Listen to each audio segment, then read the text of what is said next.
යහපාලන top 10 කම්බහොරු ග්‍රන්ථයේ එළි දැක්වීම අද සිදු කෙරුණු අතර ගමේ කතා නේද ඊළඟ ජනාධිපති නාමල් කියලා නෑ එහෙම කවුරුත් කතා වෙන්නේ නෑ කොයි ගමේද බං උඹලා සංගමේ වෙන්නේ නැති ලොන්ත සංගමේ අනේ නෙමෙයි නිකන් බොරු කියන දේ දාන් ජොන්ස්ටන් උඹට කවුරුර බොරුවක් කියලා බං කොඹ හීනයක් දැකලා එහෙම කවුරුත් කතා වෙන්නේ නෑ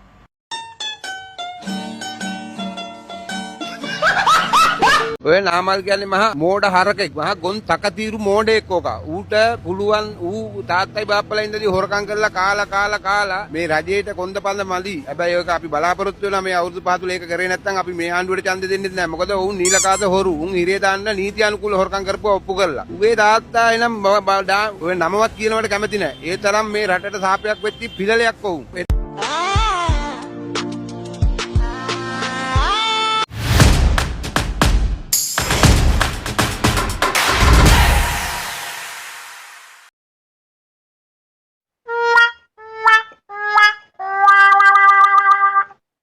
නාමල් රාජපක්ෂට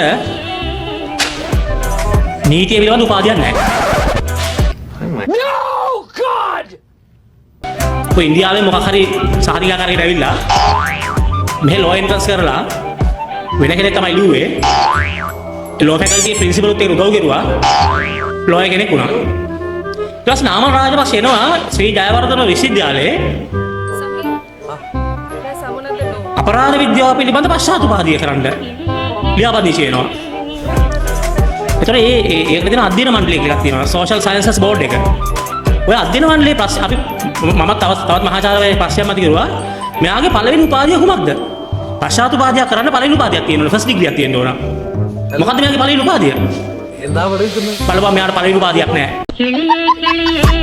මේ රට එක්සේසත් කරපු මහින්ද රාජපක්ෂ ජනාධිපතිතුමාට එදා කිව්වේ මොකද නාකි මයිනා එතකොට ඒ වයසට යනකොට නාකි මයිනා අනිත් පැත්තෙන් රනිල් වික්‍රමසිංහ එයා සීයා සුදු සීයා අල්මාලමේ යනවා හරි ඊළඟට කිව්වා ගෙදර යතුරක්වත් දෙන්න හොඳ නැහැ ගෙදර ඉන්න වයසක කෙනෙකුට නාකියෙකුට එහෙමනේ කිව්වේ එතකොට එදා එහෙම කියලා දැන් කොහොමද මෙහෙම වෙන්නේ දැන් විශ්‍රාම කාලේ වයසට ගියාම විශ්‍රාම යන්න නැතුව ඒක කියනවා විශ්‍රාම යවන්න ඕනේ නෑ අපිට තව වැඩ ගන්න ඕනේ කියලා තියාගන්නවා. අනික් කාලෙට Tamanට ඕනේ නැති වුණාට පස්සේ කියනවා නාකි මයිනා සුදු සීයා නාකින්ට යතුරු දෙන්න හොඳ නෑ යකෝ මාරකෙලියක් නේ ඒක. කන්න ඕන වුණාට පස්සේ කන්න ඕන වුණාම තලගොයා කබර ගොයා මාරු වෙනවා වගේ වැඩක් නේ මේක. එහෙනම් නාකි මයිනෝ නාකි මයිනෝමයි. නාකි මයිනෝ කොහමද තරුණ මයිනෝ වෙන්නේ? එහෙම වෙන්නත් බෑනේ. දැන් කන්න ඕන වෙලා මයිනෝ මාරු වෙලා. ඒකද මේ වෙන්නේ. එන්වාහිරගෙවල් ඔහු බය කරන්නට ඔහු බය නෑනෙ රට කරනා හිවලුන්ට නාමල් සමග නව ජවයෙන් නැගින්නට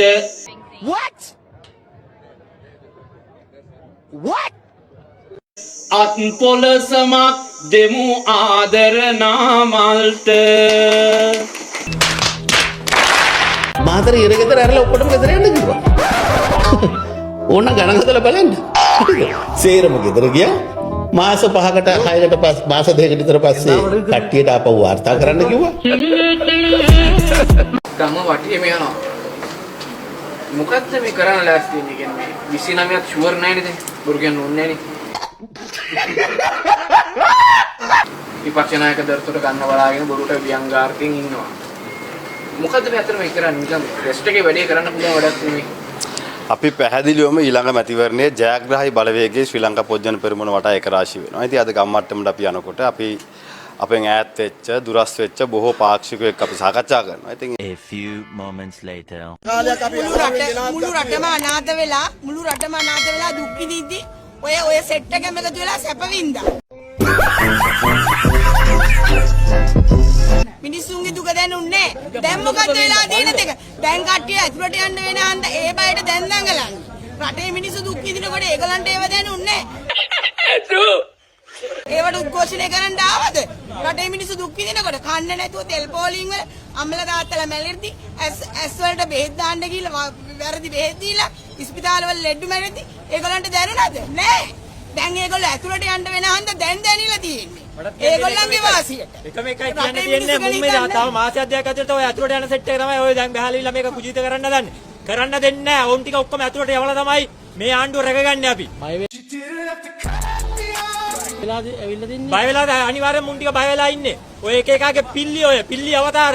ඔය අවතාර තියෙන ඔය මහ බැංකුව ඇතුළේ තියෙන ඔය අවතාර වලට වැඩි කාලයක් හොල්මන් කරන්න දෙන්නේ නැහැ අපි. අපි ඒ වෙනුවෙන් ආණ්ඩුවට බල කරනවා. ඔය ආයතන වල ඇතුළේ ඉන්න පිල්ලිත් එළියට දාලා ඉල්ලා මේ රට ඉස්සරහට සෞභාග්‍යවත් රටක් කරන්න කියලා. මේ අයට තනි වාක්‍යයක උපදේශය බැගින් ලබා දෙන්න. නාමල් රාජපක්ෂ මහත්මයා. හලෝ. දේශපාලන ජීවිතේට එන්න එපා කියලා කියනවා. මම මෙතනදි කියනවා මම අධිකරණ ඇමති නම් අද ඉල්ලා අස් වෙනවා. මචන් චාමර තෝගේ මොලේ නැති පංගරේ ලංකාවේ අධිකරණ ඇමති කරන්න පිස්සු කියලා හිතවද? උතන අධිකරණ ඇමති දුර දෙන්නේ කවුද කියපන් ඉස්සෙල්ලා. අඩු ගානේ තොපේ පක්ෂ ආණ්ඩුවක් තිබ්බත් තෝගේ ගොම් මී හරකෙට අම්බේද අධිකරණ ඇමති දුරේ. නාකි මයිනා කියලා ගැහුවා. ඒක සති දෙකේ පොඩි මයිනා කියලා මං ආවා. මේගොල්ලන්ගේ තාත්තේ තියෙනවා මෙහෙම වෙන්නේ නැහැ. මෙතෙන්ට ඇවිල්ලා බලලා මෙතනින් තේකු බීලා මාත් එක්කත් එනවා කතා කර ටිකක් ඉඳලා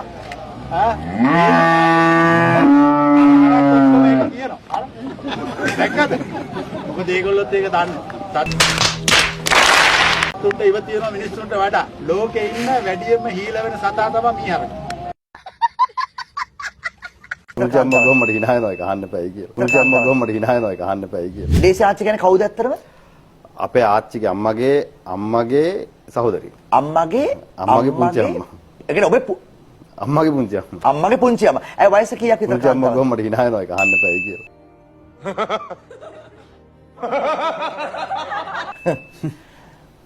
අර පුතා ගැන මේ පුත්තු කවුද කිව්වම ඇහුවා එතෙන්දි ප්‍රකාශයක් දුන්නේ නෑ මේ. එතන නිකන් වරෙන් සෞතු භාෂාව අපිට මතක් වුණේ නෑ ඒක නේද? අපිට මතක් වුණේ නෑ. එතකොට තියෙන වැදගත්කම නාමල්ගේ මෙතනදී හරි කමන්නේ නැති සරණක් නැති බොරුවෙන් මුලාවෙන් පුරවාගෙන ලොරිය වැඩබැරි අනුර රියදුරු අසුනක් දැරිය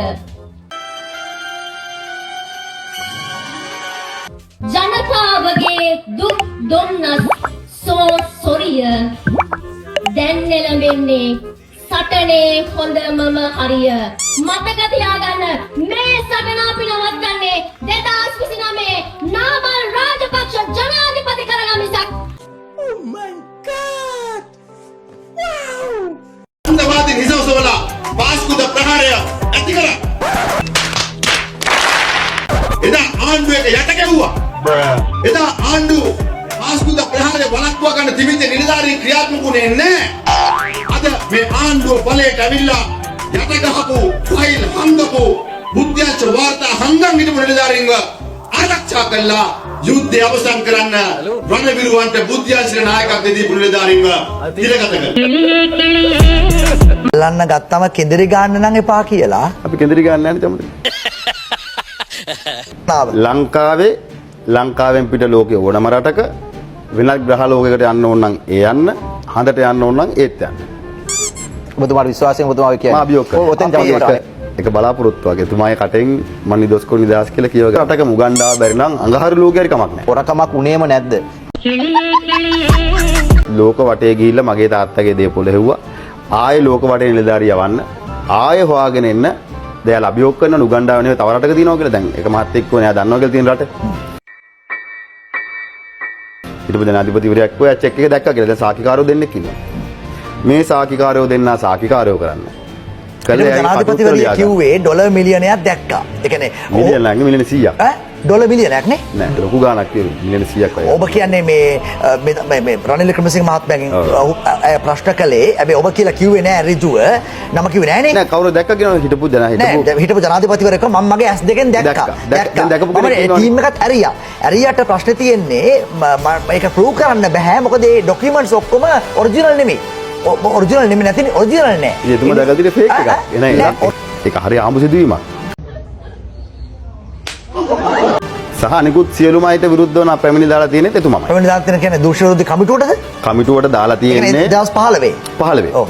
ඔබේ කමිටුවේ ප්‍රධානියා එතුමන්ලාගේ ජනාධිපතිතුමාගේ ලේකම්. ආනන්ද විජේපාල. ආනන්ද විජේපාල දැන් ඉන්න පුද්ගලික ලේකම්. දැන් ඉන්න පුද්ගලික ලේකම් මහත්තයාට ගිහලා තමන්ගේ පක්ෂෙම කෙනෙක් පැමිණිල්ලක් දෙනවා. ඒක පරීක්ෂණ කරා. මම තුන් පාරක් යහපාලන ආණ්ඩුව රිමාන්ඩ් කරා. අපගත්තා. නඩු කීපයක් දැම්මා. අධිකරණයේ නිදොස්කෝ නිදහස් වුණා. වෙනත් ක්‍රමයකින් නෙවෙයි. මේ චෝදනා කවුද මේ විදියටම දැන් අවුරුදු 10ක් තිස්සේ කියලා. උගන්ඩාවට සල්ලි ගෙනිච්ච කිව්වා. අවබෝධයෙන් මම ඒ බොරුව කිව්වේ කියලා ප්‍රකාශයක් කරා.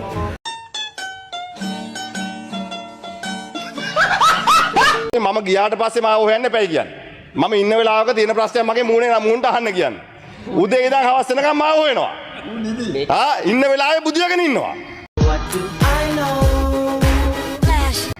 ඉඳලා ගියාට පස්සේ කොනාමල් කොහෙද යන්නේ කොහොවත් නැහැ මේ ඉන්නවා. තියෙන ප්‍රශ්නයක් දැන් අහන්න කියන්න. මගේ කාලෙත් ඕනනම් දෙන්නම්. හැබැයි ගියාට පස්සේ යන්න ඕනවා කෝ දැන් කෝ කියලා මුළු දවසම මේ මාව හොයන්න එපා කියලා මම ඉල්ලීමක් කරනවා. තියෙනවා ප්‍රශ්නයක් දැන් අහන්න මූණට ආත්ම ශක්තියක් තියෙනවා. One eternity later. ඉතින් දැන් කිව්වනේ නේද ගියාට පස්සේ කියන්න එපා කියලා ඉතින් වාඩි වෙලා ඉන්න. වාඩි වෙලා අහගෙන ඉන්න.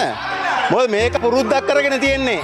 ගරු මූලාසනාරූඪ මන්ත්‍රීතුමියනි එනවා විනාඩි 7ක් 8ක් කතා කරනවා ඊට පස්සේ දුවනවා.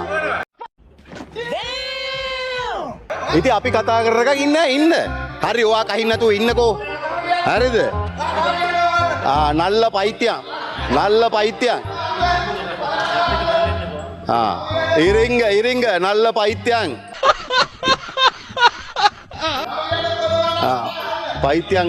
පයිත්‍යං ඩොක්ටර්. දැන් නාමල් රාජපක්ෂ. දැන් කිව්වා එයාගේ ගෝලයනේ දැන් ඔයානේ. පයිත්‍යං ඉල්ල. හරි නල්ල පයිත්‍යං ඩොක්ටර්. හරි.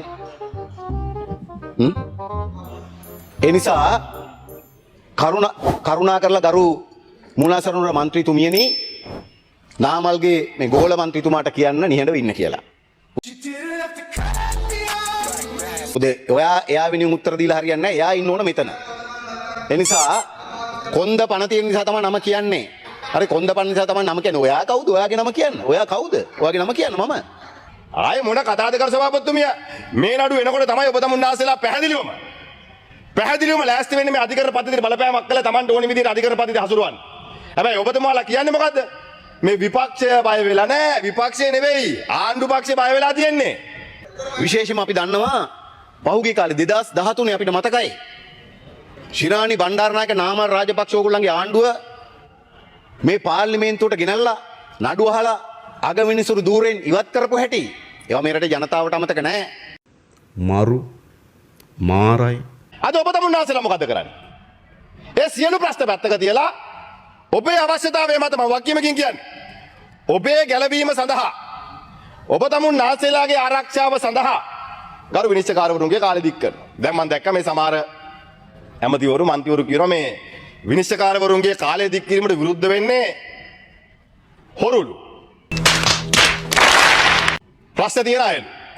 දැන් ගරු සභාපතිතුමිය ගරු මහානායක හාමුදුරුවන්නුත් හොරුද? මේ ආණ්ඩුව කියන විදිය. මෙතේ නීතිඥ සංගමෙත් හොරුද? එතන UN එක. එතන පොදු රාජ්‍ය මණ්ඩලීය නීතිඥ සංගමය ඒත් හොරුද? එතන ආසියාතික නීතිඥ සංගමය ඒකින්නෙත් හොරුද? Oh my god. Wow. දැන් ඔබතුමාලගේ පක්ෂේ JVP එකේ නීතිඥ සංගමය නියෝජනය කරන ජනාධිපතිතුමා එක්ක නීතිඥ සංගමය එක්ක සාකච්ඡාවට ගියේ නැද්ද? ගිහලා ජනාධිපතිතුමාට කිව්වේ නැද්ද මේක කරන්න එපා කියලා? ඒතර එයාත් හොරුද? දැන් ඔබ තමුන්නාසලාගේ න්‍යාය අනුව මේ පාර්ලිමේන්තුවේ ඉන්න 159 දෙනා ජනාධිපතිතුමායි අර ඔබේ පක්ෂයේ ඉන්න නීතිඥවරුත් හොරු. එහෙමනේ කියන්නේ? ගරු මහානායක හාමුදුරුවරුත් හොරු. One eternity later. එම අපරාධකාරුමේ අද සුදු වැඳගෙන ඇවිල්ලා සාටකේ බෙල්ලේ දාගෙන අද මේ සුදනෝගේ කතා කරන්නේ කවුද? මේ රටට එක පැත්තකින් අරවැනි රගර් ක්‍රීඩකයෝ ඝාතනය කරපු කීර්තිමත් මාධ්‍යවේදියෙක් වෙච්ච ලසන්ත වික්‍රමතුංග වැනි අය ඝාතනය කරපු සුදුයන් සංස්කෘතියක් නිර්මාණය කරපු මිනිස්සු අද ඇවිල්ලා සුදු ඇඳගෙන කතා කරනවා. නිසා අපි කියන්න ඕනේ ඒ වගේම මම දැක්ක අර නේද තව කතා කරනවා මේ අල්ලස්සෝ දූෂණයකට එන්න කිව්වට පස්සේ නයි ගහපු මහත්තුරු. දැන් අද නීති ආධිපත්‍යය ගැන ප්‍රජාතන්ත්‍රවාදය ගැන කතා කරනවා. හරි? ඒ නිසා අපි කියන්න ඕනේ ඒගොල්ලන්ට ජාතික ජන බලවේගය කරන්නේ මොනවද? කියන්නේ මොනවද? යන්නේ කොයිද කියන එක ගැන අපිට හොඳ අවබෝධයක් තියෙනවා.